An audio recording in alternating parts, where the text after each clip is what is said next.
Hey everyone, how's it going? I'm Gary Hibner, and in this video series, we're going to be checking out the RK Multimedia TONEX pedal.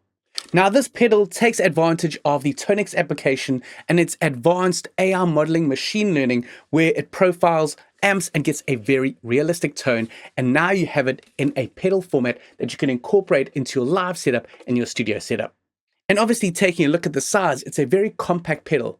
Comparing it to the size of a standard Stompbox pedal, it's really not that big. So it's very easy to incorporate it into your live setup, into your pedal board, and even to a small studio setup. So in this video, we're going to take a look at how to set up this pedal and how to integrate it into your setup depending on what you've got.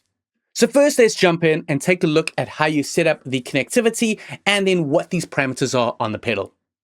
And also, definitely check out my other video series on Groove 3 that covers the TONEX application, so you have a very good understanding on how the software works, so you can see how the software integrates very well with the hardware. So first, let's take a look at the connectivity that we got on the back here.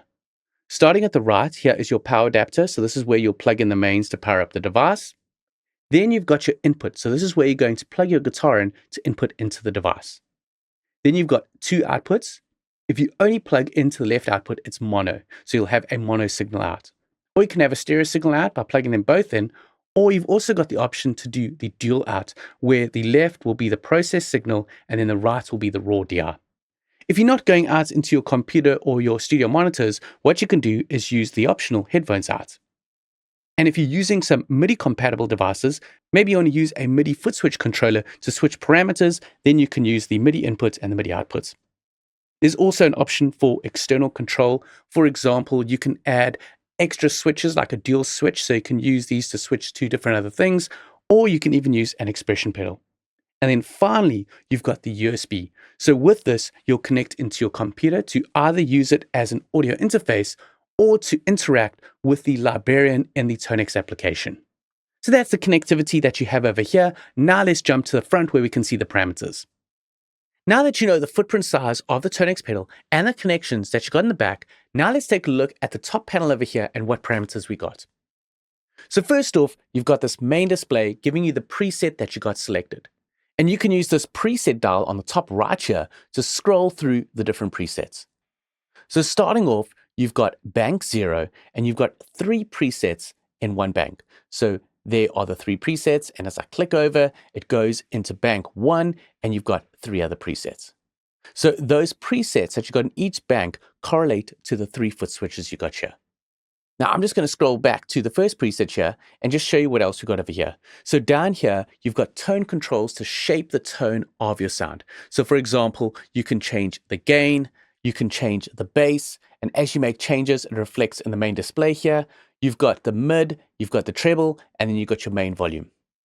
Now you can see there's also some names underneath here, and these are the alternate parameters. So if you take this parameter dial over here and hold it down, it gives you this green Alt button, and now you can tweak these other parameters. So here will now be the reverb mix, the compression threshold, the noise gate threshold, the presence, and the depth. And if I want to get back to the top parameters, I just hold it again, and it goes back to those main parameters. So as you can see, some dials, you push and hold them, and it gives you different operations. So these 3 dials here, when you do different things, for example, if you press it or if you hold it, does different things. For example, with this preset button, that scrolls through the presets, but when you're in menus, you can click on it and it goes back. And as you saw over here with this parameter dial, when you hold it down, it gives you access to the alt options. Now you can also press on it and rotate it to get to some advanced properties that I will show you in a later video. Then jumping onto this parameter on the top here, this is the model encoder. So you press it and you rotate it, and it rotates the tone models for you.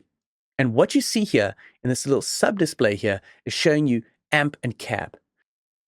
So you can use this mode selector to switch between the tone models, plus you can press on it to switch between amps and cabs. And like I said, this is the back button, so I can click on it to get back to my main menu. And also, if you do some changes to presets, you can click and hold on this and it'll save the preset. But I don't want to do any saving right now. I will show you saving in a later video.